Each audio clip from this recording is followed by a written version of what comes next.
Ang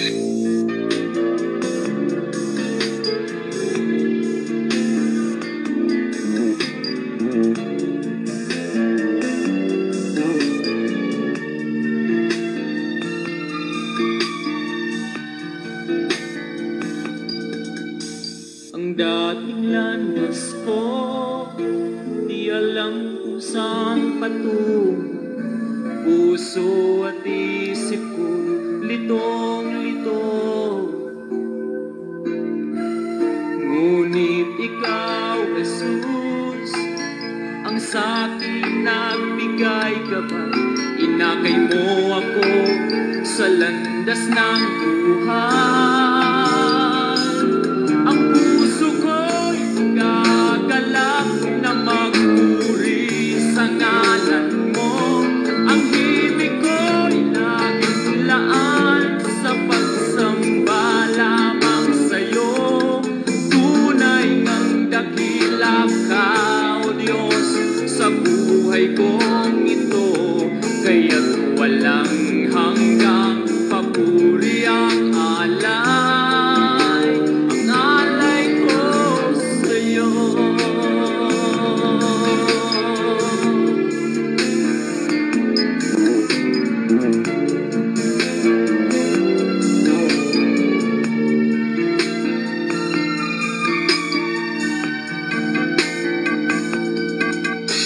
Ang buhay ko ngayon, payapa at mayroong kulay. Pinatawad at binago mong tunay. Tanging ikaw, Jesus, ang aking pag-asang taglay. Sa pagsubok man, ikaw ang karamay. Ang puso ko'y gagalak na magpuri sa ngalan mo. Ang himig ko'y naglaan sa pagsamba lamang sa'yo.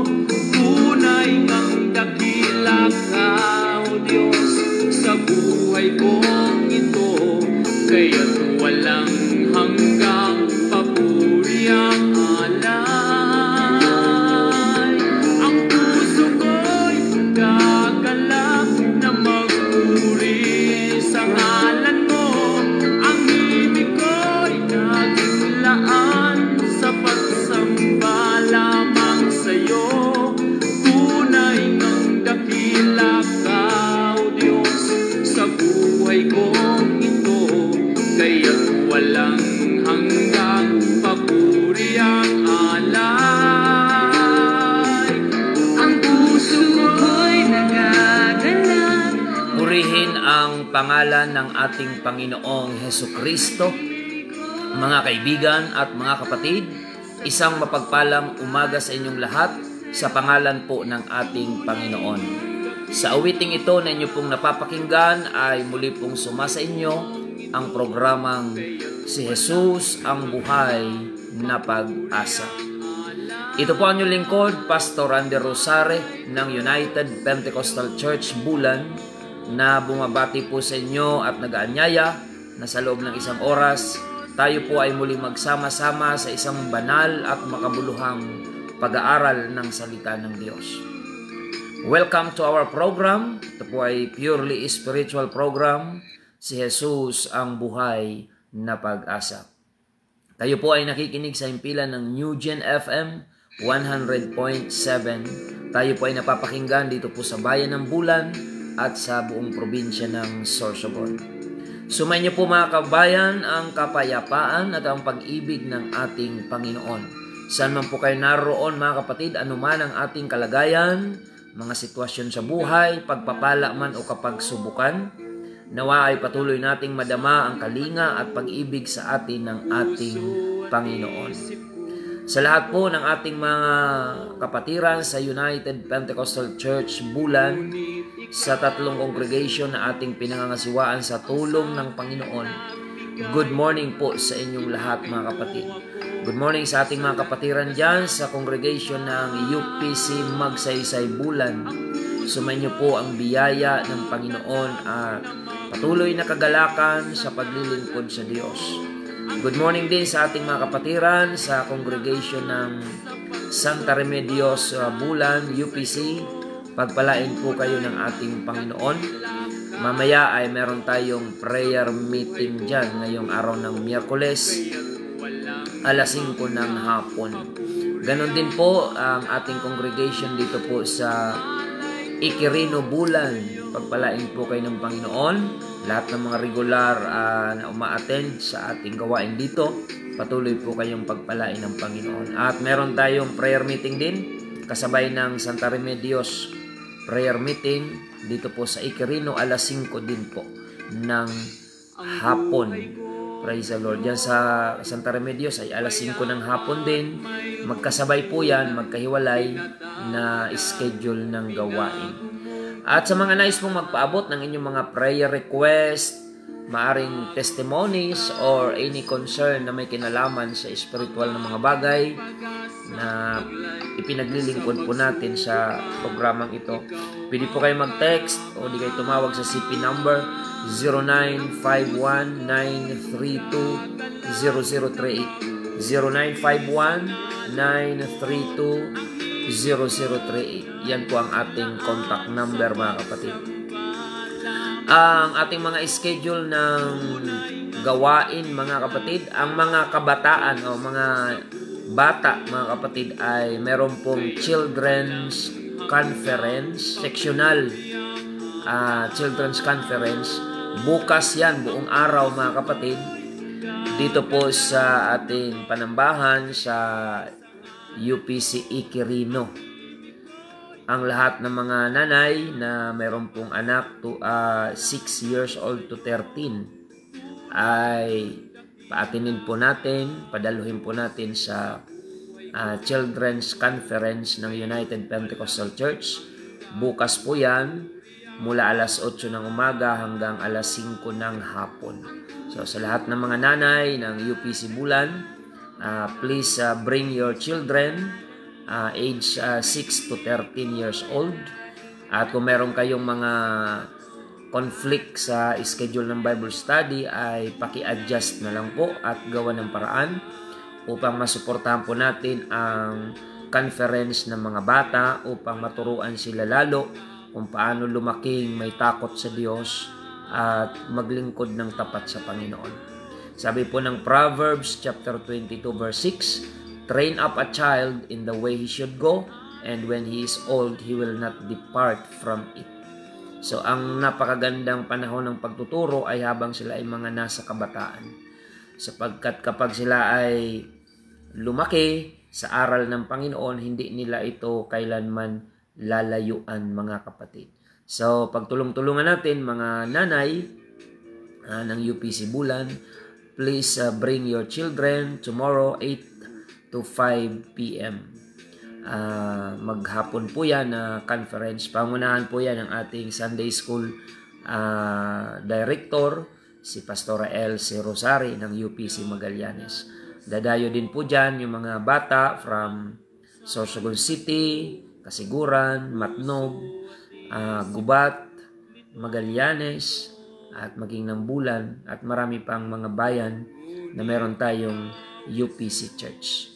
Purihin ang Panginoon, and for more inquiries, you can text me 0951-932-0038. At batiin po natin ang ating mga kapatiran dyan po sa Barangay San Juan Daan, ang Yucado family, si Nanay Alice and family. Good morning po sa inyo dyan.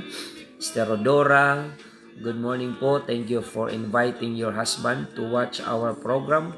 At ganoon din po si Nabad Undoy, Sister Eleanor, good morning po sa inyo. Pagpalain kayo ng ating Panginoon. At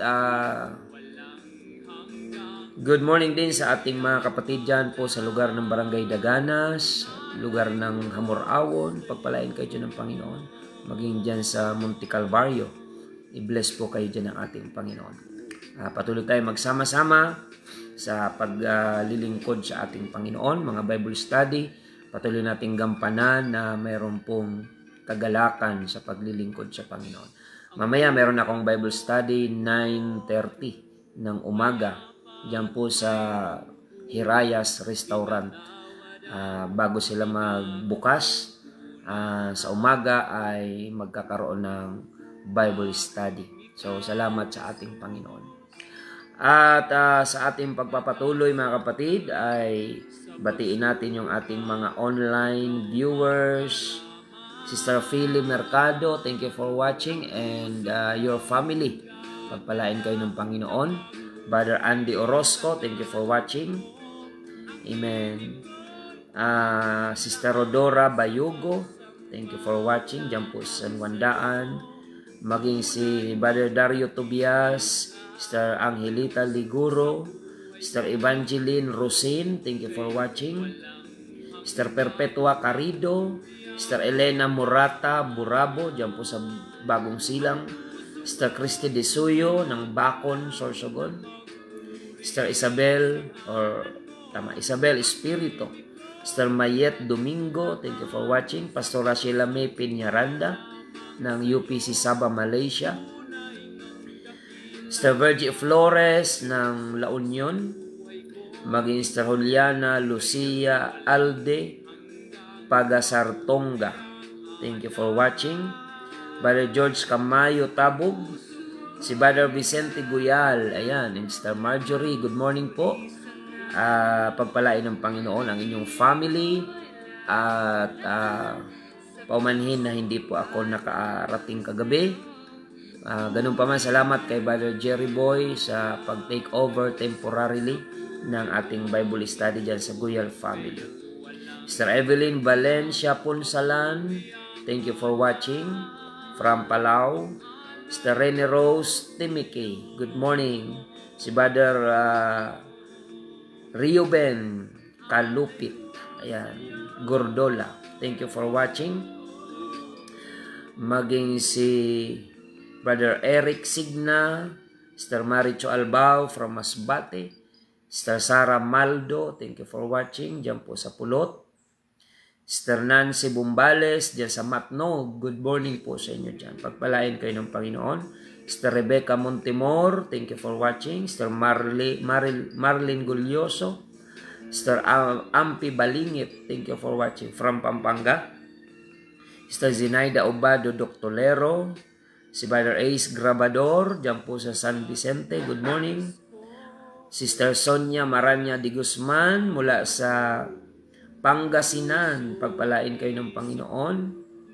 Si Brother Gary Barela, thank you for watching.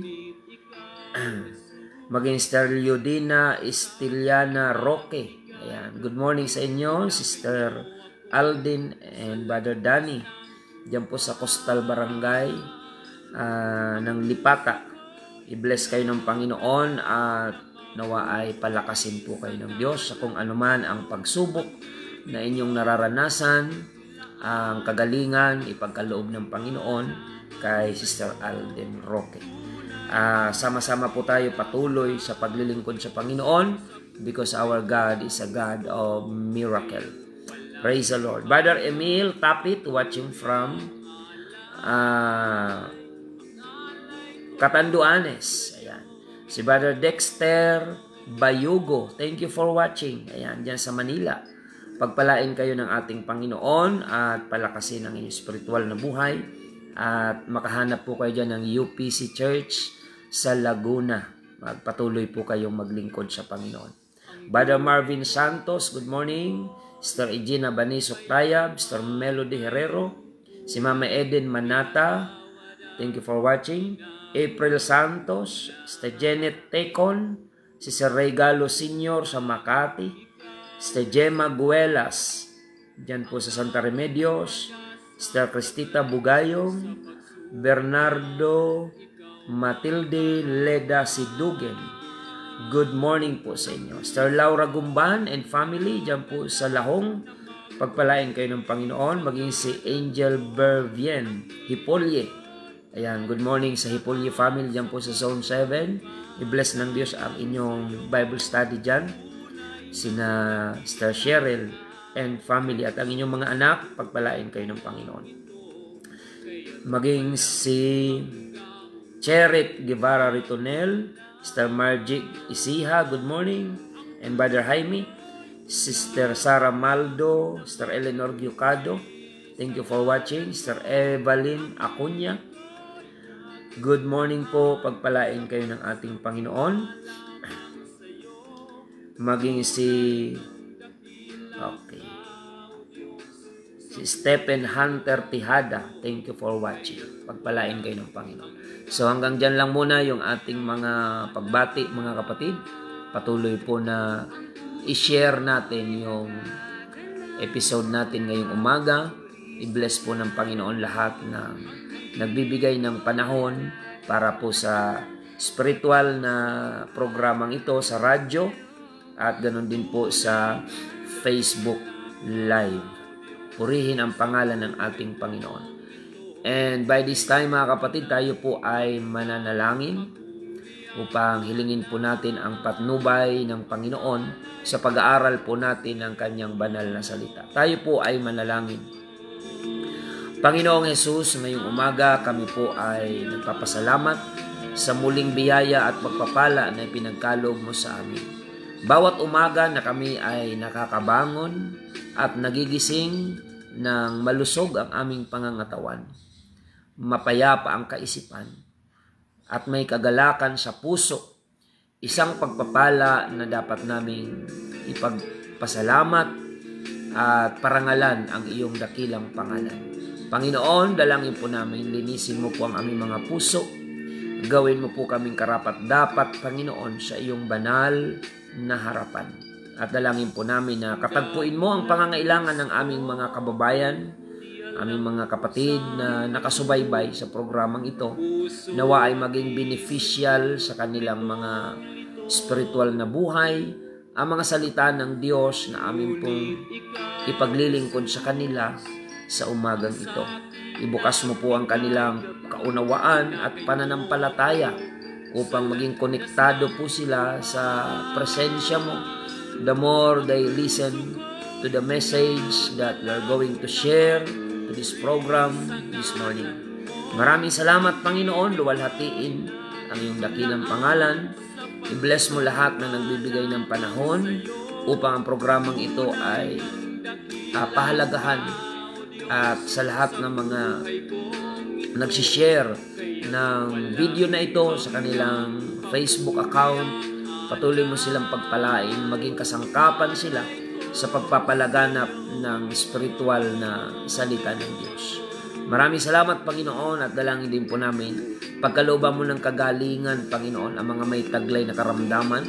Dalangin po namin si Brother Pando Gotis, ipagkaloob mo po sa kanya, Panginoon, ang kagalingan in the name of our Lord Jesus Christ. Kung matuloy man ang operation, gabayan mo po ang mga doktor na maging successful ang kanyang operation in the name of Jesus Christ. At ganun din po, Mr. Ofi Fulo, we pray for the complete healing and fast recovery sa kanyang naging sitwasyon bunga ng aksidente. Ipagkaloob mo po, Panginoon, ang kompletong kagalingan at salamat sa pag-iingat mo sa kanyang buhay nung siya po ay nagkaroon ng accident. And we pray also sa Jana Kasim, pagkalooban mo ng kompletong kagalingan, Panginoon, sa kanyang physical na kalagayan at higit sa lahat spiritually. Patuloy mo silang palakasin at patatagin sa pananampalataya. Dalangin din namin Mr. Alden Roque na meron pong bukol sa kanyang breast. We pray na patuloy mo siyang paghimalaan at pagalingin, Panginoon, na anuman ang banta ng karamdaman sa kanyang katawan ay hindi mananaig sapagkat ikaw ang Diyos na kanyang pinaglilingkuran. Habang sila buong family ay naglilingkod sa iyo ng tapat, ikaw ay Diyos na hindi magpapabaya at hindi mo sila iiwan, Panginoon. Ipagkaloob mo po ang kompletong kagalingan at himala sa bukol, Panginoon, na naranasan ni Sister Alden Roque. In the name of Jesus Christ, we claim your miracle and the victory as we offer unto you all the praises na kailangan ibigay sa iyo, Panginoon. In the name of Jesus Christ, bless our program, Bless our listeners on air and our viewers online this morning. Thank you, God. In the name of Jesus Christ, we pray. Amen and amen.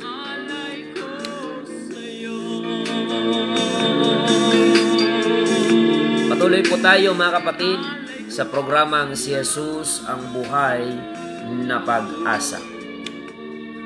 At sa pagkakataong ito ay dadako na po tayo sa salita ng ating Panginoon. Batiin ko na rin yung lahat ng mga pinalad na manalo sa nagdaang halalan dito sa ating bayan at probinsya. Lahat ng mga pinalad na maluklok, congratulations po sa inyo. Nakikigalak po kami sa lahat ng mga pinalad na manalo. At doon naman po sa mga hindi pa pinalad, ay patuloy lang po na manalangin. Every 3 years naman po yan. So maaaring sa ngayon ay hindi pa pinagkaloob sa inyo. We believe na mayroong reason ang Panginoon. So ipagpatuloy lang ang pakikipagkaisa sa mga programang ikauunlad ng ating bayan, probinsya, mga kapatid. So yung pangako natin na maglilingkod sa bayan, hindi lang naman yan tuwing nananalo, kundi dapat kahit hindi po nanalo, nariyan dapat ang ating kooperasyon. Pakikiisa, pagpapasakop, kung sino man dyan ang pinili ng majority ng mga tao, ay igalang natin, mga kapatid, at bigyan sila ng pagkakataong matupad ang kanilang ipinangakong paglilingkod ng tapat. At maaring after 3 years ay iba naman ang papalarin. Ganun lang mga kapatid. Huwag masyadong dibdibin kung hindi pinalad at huwag ding magmalaki kung sakaling pinalad. Ang mahalaga ay sama-sama tayo. Ayusin natin ang ating bayan, paunlarin at i-address yung mga problema na kailangang i-address upang tayo ay mamuhay ng may katiwasayan.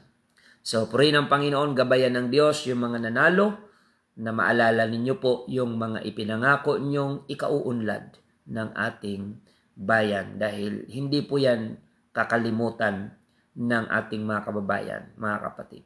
So, purihin ng Diyos at patuloy po tayo sa ating pong programa. At ngayon po ay dadako tayo sa pangangaral ng salita ng Panginoon. As we open our Bible in the book of Ecclesiastes, chapter 1, verse 13, and Ecclesiastes chapter 3, verse 10. Ganito po ang ating mababasa. Ecclesiastes chapter 1, verse 13, and I gave my heart to seek and search out by wisdom concerning all things that are done under heaven. This sore travail hath God given to the sons of man to be exercised therewith. And verse 10, chapter 3, verse 10, I have seen the travail which God hath given to the sons of men to be exercised in it. Sa Tagalog, at inihilig ko ang aking puso na hanapin at siyasatin sa pamamagitan ng karunungan ang lahat na nagawa sa silong ng langit. Mahirap na pagdaramdam na ito ang ibinigay ng Diyos sa mga anak ng mga tao upang pagsanayan. Aking nakita ang sakit na ibinigay ng Diyos sa mga anak ng mga tao upang pagsanayan. So our topic for today is entitled Coping with Difficulties. Coping with Difficulties. Ayan. Mahalagang matutunan natin ito na ang iba't ibang sitwasyon ng buhay natin ay nakaka-adapt tayo. Natututo tayong mag-adjust kung paano i-adapt yung sitwasyon. Alam nyo po mga kapatid, isa sa mga hinahangaan ng mga ibang lahi sa ating mga Pilipino ay yung pagiging adjustable natin. Adaptable natin, mga kapatid. Madali tayong mag-adapt, madali tayong mag-adjust, mga kapatid. Kaya sa lahat ng lahi, ang mga Filipino ang pinakamadaling pakitunguhan. Kausap ko yung isang foreigner nung nakaraang Monday, mga kapatid, sa isang resort. Kinausap ko siya, isang foreigner, at tinatanong ko siya kung ano ang nagustuhan niya sa Pilipinas. Dahil siya po ay, sabi niya, 15 years na akong nag-i-enjoy na manirahan sa Pilipinas. Tinatanong ko siya, ano ang nagustuhan niya sa Pilipinas, at nakapag-asawa pa siya ng Filipina. So, iniisa-isa niya, ini-enumerate niya yung mga good qualities ng mga Filipino. And nakaka-proud, mga kapatid, na ibang lahi ang nagsasaysay ng kung ano ang good qualities mayroon ang mga Filipino. At isa doon, mga kapatid, na nabanggit niya, ilan sa mga nabanggit niya ay yung ang mga Filipino ay very accommodating. Ayan, mga kapatid. Maganda po yan. Accommodating, na kahit may mga pinagdadaanan yan na problema sa buhay nila, pero nagagawa nilang mag-accommodate ng problema ng iba. At ganun din po yung pagiging approachable, adaptable. Ang mga Pilipino daw ay napakagaling makitungo, makisama. Ayan, mga kapatid. Hindi daw kagaya ng ibang lahi na kapag ayaw sa'yo, ayaw sa'yo. Mga kapatid, hindi mo mapipilit. Pero ang mga Pilipino daw ay very accommodating, approachable, adaptable, mga kapatid. Kaya kahit daw sa mga companies, mga kapatid, masisipag yung mga Pilipino.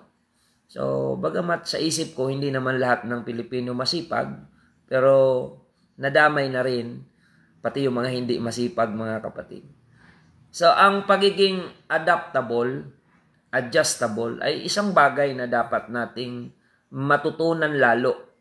Dahil in reality, mga kapatid, iba-ibang sitwasyon ang kinakaharap ng buhay natin. Sometimes, blessing, hindi ka naman masyadong kailangan pang mag-adjust kapag blessing. Mas kailangan natin matutunang mag-adjust kapag mga difficulties ang ating nararanasan, mga kapatid. So, ang sabi po ng binasa natin, ang Diyos ay nagpapahintulot ng mga pasakit sa buhay ng tao upang ito ay pagsanayan. Ecclesiastes chapter 3 verse 10. Aking nakita ang sakit na ibinigay ng Diyos sa mga tao, sa mga anak ng tao, upang pagsanayan. Ayan, yun pala ang purpose. Bakit may mga suffering, may mga discomfort in life sa realidad ng buhay na ito, mga kapatid. Hindi po tayo nakahiga sa bed of roses. Pero kahit ang rosas, mga kapatid, mayroong tinik. Kaya kailangan talagang natututunan ng bawat tao ang magsanay sa kung anuman ang kanyang pagdadaanan. Nabanggit ko kahapon, mga kapatid, yung isang quotation na ang sabi po, don't prepare the road for your children. Prepare your children for the road. Ayan. Kasi sa realidad, mga kapatid, talagang bako-bako yung daanan patungo sa tagumpay. Hindi po smooth na highway. Ayan. Sa madalas nating pagbiyahe-biyahe, mga kapatid, nakaka-proud na kung ta-travel ka from Bulan to Manila, kitang-kita mo yung difference ng quality ng mga highway, kalsada, mga kapatid. At nakaka-proud na maging taga Sorsogon na ang Sorsogon ang may pinaka the best na quality ng highway, mga kapatid. Maganda yung from south and from north to south of Sorsogon province ay napakaganda ng ating kalsada. Compare kung babiyahe ka from Bulan to Manila, mga kapatid. Pagdating mo dyan sa boundary ng Sorsogon Albay, dyan na nagsisimula, mga kapatid, yung kapangitan ng kalsada hanggang sa Kamsur, hanggang sa Quezon. The best ang Quezon pagdating sa worst na kalsada, mga kapatid. Hindi naman sa dinadown natin yung Quezon. Totoo naman talaga, mga kapatid, na pagbabiyahe ka from Manila to Bicol, ang pinakakalbaryo mo ay habang naandyan ka sa Quezon province, sa pinakapangit na quality ng lansangan, mga kapatid, ng highway. Pero nakaka-proud, mga kapatid, pagdating ng Sorsogon, not because ako ay taga Sorsogon. Totoo naman yon, kahit mga vlogger ay sinasabi po nila yan. Pagdating sa Sorsogon, from north to south hanggang Matnog, ay napakaganda po ng quality ng kalsada. Pero sa tunay na buhay, mga kapatid, ang ating mga lakbayin ay hindi laging smooth yung highway of life, mga kapatid. Kaya sabi nga doon sa quotation, don't prepare the road for your children, prepare your children for the road. Parang ganito yan eh. Iyang mga lubak dyan sa Quezon, maliit pa ako, lubak-lubak na yan, mga kapatid. Bata pa ako, lubak-lubak na yan. At hindi matapos-tapos yan. At ewan ko ba't hindi pinapansin yan ng gobyerno, mga kapatid. Mula pa noon, lubak na talaga yan. Parang yun na ang pagkakakilanlan ng Quezon, mga kapatid, pagdating sa lubak. Kaya pag may mga babiyahe na kakilala ko, mga kapatid, sinasabihan ko sila, i-prepare mo yung sasakyan mo kung babiyahe ka to Manila.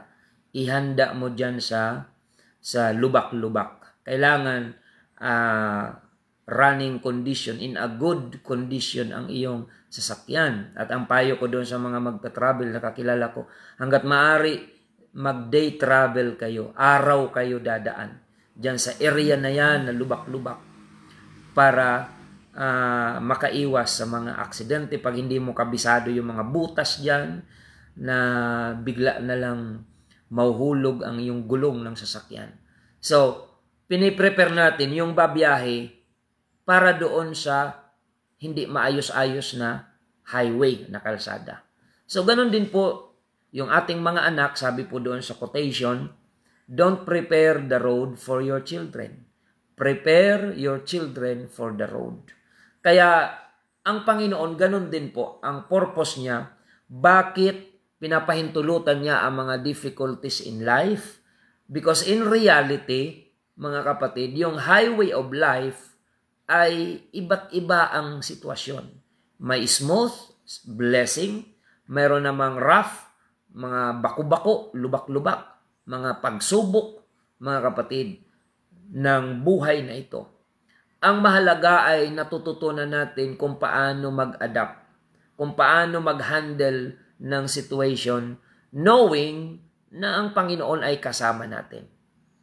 Job chapter 14 verse 1, taong ipinanganak ng babae ay sa kaunting araw at lipos ng kabagabagan. Yan po ang sinasabi ng Biblia tungkol po sa buhay. Ang tao daw na ipinanganak ng babae, lahat naman tayo ipinanganak ng babae. Dahil wala namang lalaki na nanganganak, mga kapatid. Ang taong ipinanganak ng babae ay sa kaunting araw at lipos ng kabagabagan. Ayan. Yan po ang realidad.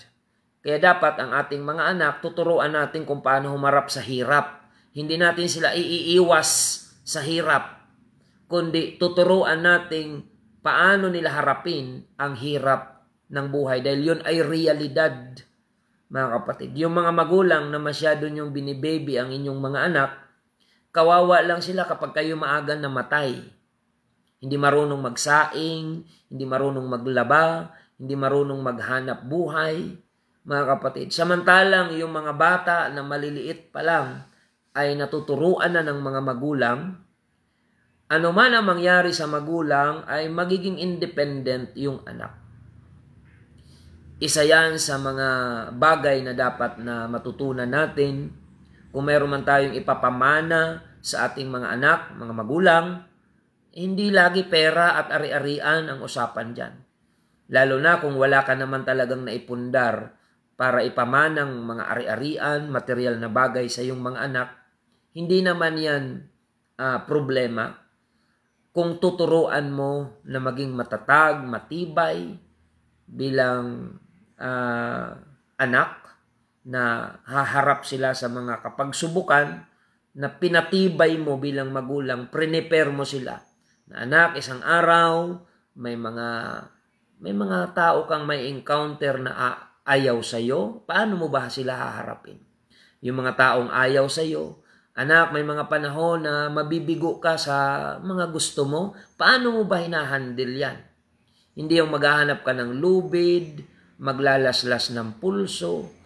Tinuturo natin dapat sa mga anak natin paano patibayin ang ating mga damdamin, mga dibdib natin, paano patibayin sa pagharap sa mga hindi komportableng sitwasyon ng ating mga buhay, mga kapatid. Huwag natin bibibihin, mga kapatid.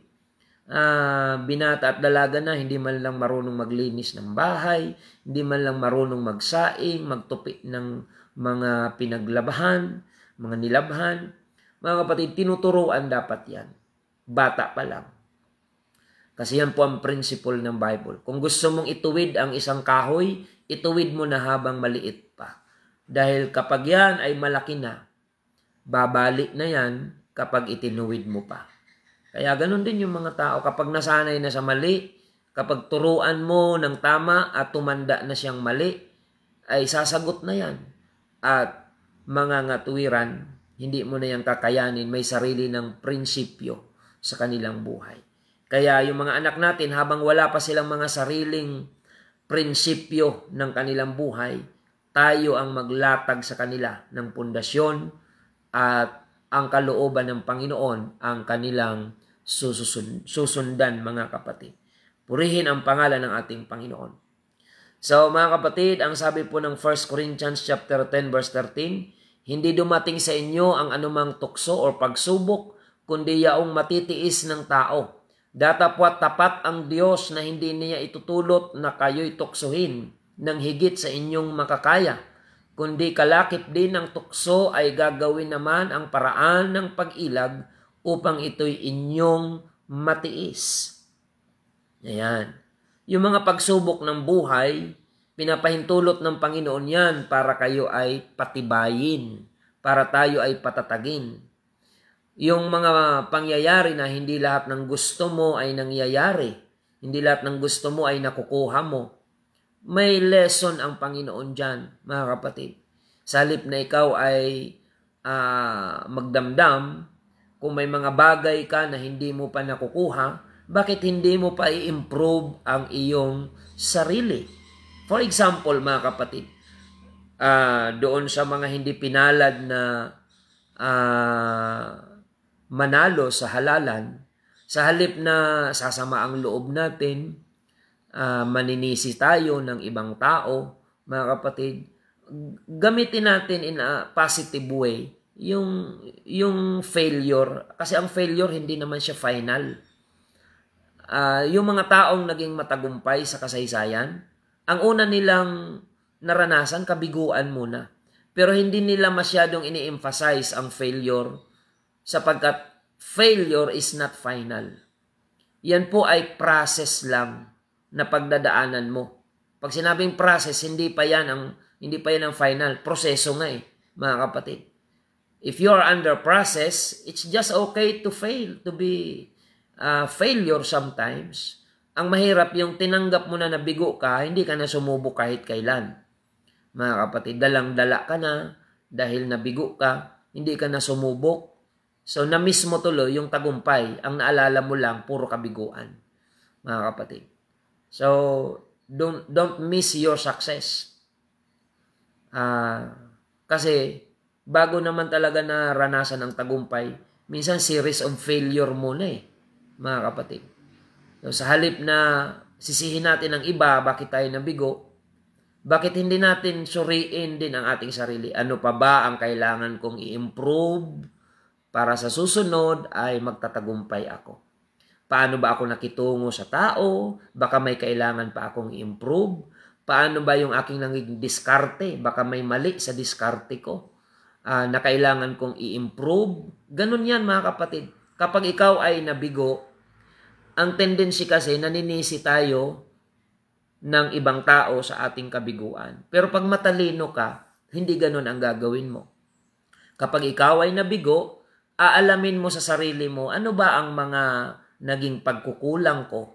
Bakit ako nabigo? Saan ba ako mahina? Sa strategy, pakikitungo, sa kapwa, mga decision making, baka nagkulang ka ng wisdom sa mga pagpili ng mga desisyon sa buhay.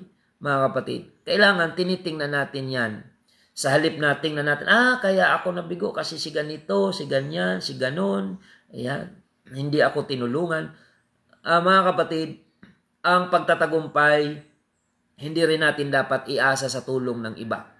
Kailangan talagang i-establish natin ang ating sarili. Secondary na lang yung may hipuin ang Diyos na tulungan ka. Secondary na lang yun. But even without the help of your friends, relatives, you can succeed. Pwede kang magtagumpay. You can be successful. Mga kapatid, na may mga kwento ng tao na kahit na pinag-apak-apakan na sila, pero ang dulo, tagumpay sila. Walang tumulong, inapakan pa. Pero sa dulo, nagtagumpay. Anong sekreto niya? Determinasyon. Natutunan niyang mag-cope up sa difficulties in life, mga kapatid. Kagaya ng isang kwento na yung isang kambing gustong ibaon ng buhay. Merong isang taong gusto niyang ibaon ng buhay sa hukay yung kambing, mga kapatid. Kaya naghukay siya ng malalim at inihulog niya doon yung kambing. Tinatabunan niya yon. Gusto niyang ibaon, mga kapatid. Ang ginagawa ng kambing, bawat lupa na itinatapon sa kanya, pinapala nung nagbabaon sa kanya, winawagwag niya, mga kapatid. Imbis na makailalim siya doon sa lupa, talagang gumagawa siya ng paraan, pumipiglas siya na iibabawan niya yung itinatabon sa kanya na lupa. Hanggang hindi na malayan, mga kapatid, na habang tinatabunan siya ng tinatabunan, umiibabaw siya ng umiibabaw, mga kapatid, padyak siya ng padyak para hindi siya mapailalim. Bawat lupa na itinatabon sa kanya, bumababaw ang hukay, mga kapatid. Siya ay laging nasa ibabaw ng lupa na itinatabon. Sinisikap niyang mapaibabaw, sinishake niya yung kanyang body, pumapadyak-padyak siya, mga kapatid, ng kanyang paa, upang yung lupa na itinatabon sa kanya ay huwag siyang mapailalim, kundi siya ang laging nasa ibabaw. Hanggang sa tuloy-tuloy na tinatabunan siya, hindi na malayan ng kambing na napuno na yung hukay ng lupang pantabon at napakababaw na nakaya niya ng tumalon para takasan yung hukay na doon siya tinatabunan ng isang tao. Ano ang aral doon, mga kapatid? Kung may mga tao man na gusto kang tabunan sa hukay, do something. Kailangan mag-cope up ka. Kailangan mag-adjust ka. Ano ang dapat mong gawin? Sa halip na sisihin mo ang iba dahil walang tumutulong sa iyo, bakit hindi mo improve, i-enhance ang kakayanan mo? Mas magandang nagtagumpay ka kahit hindi ka tinulungan ng iba, kaysa ang lahat ng tagumpay mo ay itatanaw mo na utang na loob sa lahat ng mga taong nakapaligid sa iyo, mga kapatid. So, in realidad, sa buhay na ito, ganun. Huwag nating iasa ang tagumpay natin sa iba. Sa Diyos pwede, mga kapatid. Iasa natin sa Diyos ang ating tagumpay. So kapag ang iyong tagumpay ay hindi mo inaasa sa iba, ang kabiguan mo ay hindi mo rin isisisi sa iba. Mga kapatid, kung ang iyong pagtatagumpay ay hindi mo iaasa sa iba, ang kabiguan mo ay hindi mo rin isisisi sa iba. So, magandang topic ito mga kapatid. It's about coping with difficulties in life. 1 Timothy chapter 4 verse 8, sapagkat sa pagsasanay, okay. 1 Timothy chapter 4 verse 7 up to the following verses, datapwat itakwil mo ang mga kathang masasama at walang kabuluhan, at magsanay ka sa kabanalan, sapagkat sa pagsasanay ng katawan ay may kaunting pakinabang. Ngunit ang kabanalang sa lahat ng mga bagay ay pinakikinabangan na may pangako sa buhay na ito at sa darating. Tapat ang pasabi at nararapat tanggapin ng lahat. Ayan, mga kapatid. Yan po ang payo ni Apostol Pablo. And also in the book of 1 Timothy chapter 6 verse 12, makipagbaka ka ng mabuting pakikipagbaka ng pananampalataya. Manangan ka sa buhay na walang hanggan, na dito'y tinawag ka at ipinahayag mo ang mabuting pagpapahayag sa harapan ng maraming mga saksi. Ayan, mga kapatid. Let's fight a good fight of faith. Kung ikaw ay kandidatong nanalo, na hindi ka nandaya, hindi ka nambili ng boto, be proud to your success, mga kapatid. So yan po, ang tawag dyan ay fighting a good fight. Pag sinabing good fight, for example sa boxing, ang sarap panoorin ng boksingero na malinis maglaro. Hindi siya madaya, hindi siya magulang, hindi niya ginugulangan, hindi siya take advantage sa kalaban. Masarap panoorin yon. Kaya diyan minahal ng mga tao si Pacquiao sa malinis na laro sa boxing, mga kapatid. Pero ngayon mukhang hindi mananalo sa senatorial pagiging senatoriable, mga kapatid. Kasi minahal siya ng tao sa boxing. Pero nung siya ay pumasok sa politika, ay marami nang hindi believe sa kanya. Pero kung nanatili lang siya sa boxing, mga kapatid, ay walang ano pa mang maipipintas sa kanya. Dahil pagdating sa boxing, talagang siya ay tinawag na pambansang kamao. Nagbibigay lang tayo ng mga example, mga kapatid. So, when we fight, let's fight a good fight of faith. Sa politics, kung ikaw ay mag-join sa politics, fight a good fight of faith. Huwag mong siraan ang iyong kalaban para lang ikaw ay magustuhan. Mga kapatid, lumang style na po yan na mga traditional politician. Ilatag mo ang plano mo, huwag mong pakialaman ang plano ng iba. Present your plan, platform, then focus to your goal, mga kapatid. Kasi yung negative campaigning, siraan dito, siraan doon, lahat naman may kasiraan. Kaya wala yung katapusan, mga kapatid. Lahat naman ay may kapintasan. So wala yung katapusang siraan. So total tapos na yung election, tanggapin natin ang resulta, magpasakop tayo sa mga nanalo, baka after 3 years, ikaw naman ang nariyan. So better luck next time. Accept failure, but remember that failure is not final. Yan ay process lang. Kung tuloy-tuloy tayo na hanapin ang plano ng Panginoon, maari ngayon ay bigo for the short period of time, pero inihahanda pala ng Panginoon yung mas magandang kinabukasan. Alam nyo, yung mga masasarap na niluto, mas matagal silang lutuin. Yung mga masasarap masyado na pagkain, mas matatagal silang lutuin.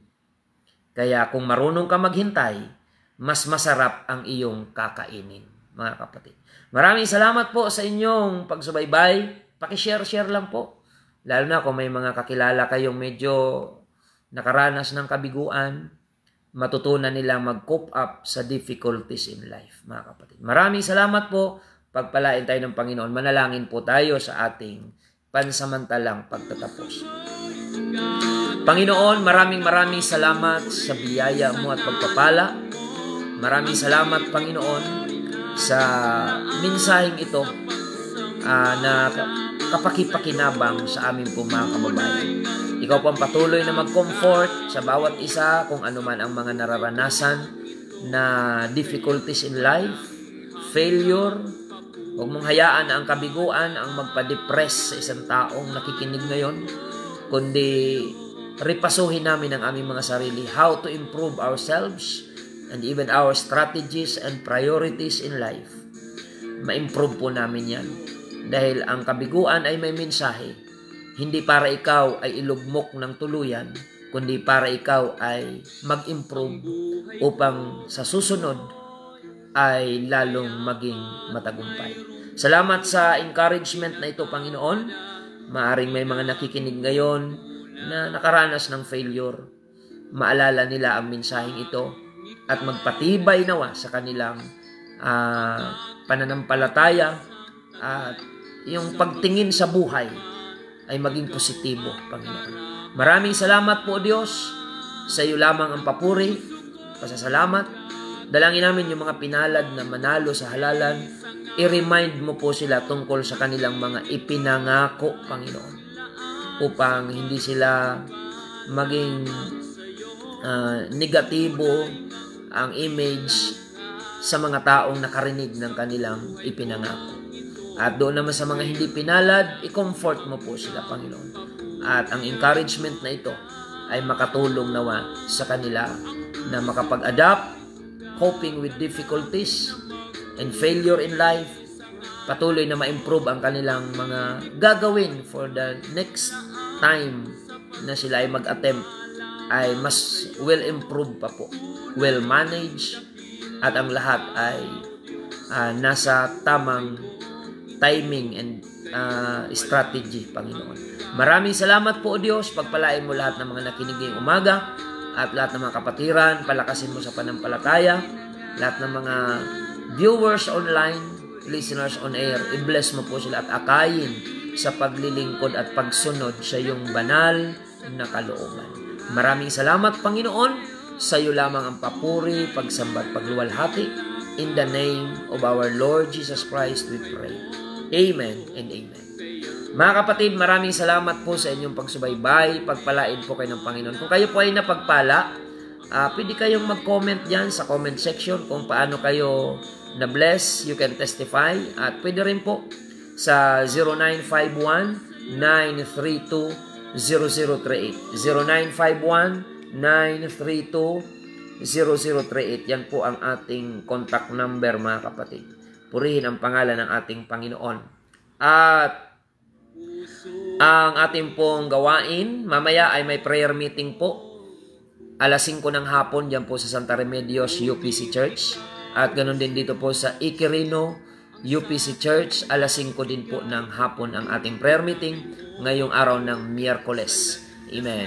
Pakishare-share lang po ng ating episode ngayong umaga upang marami pa po ang makapakinig at magkinabang ng words of encouragement from the Word of God ngayong umaga.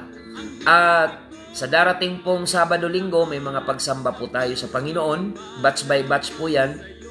Diyan po sa Magsaysay Congregation, ang ating pagsamba dyan ay Sabado, alas 6:30 ng umaga. At dito naman po sa Iquirino Congregation, UPC, ang ating pagsamba ay Sabado, alas 8 ng umaga. At diyan po sa Santa Remedios Congregation, Bulan, ang ating pagsamba dyan ay Linggo, alas 7 ng umaga. Maraming salamat po sa inyong pagsubaybay at pagpalain kayo ng Panginoon.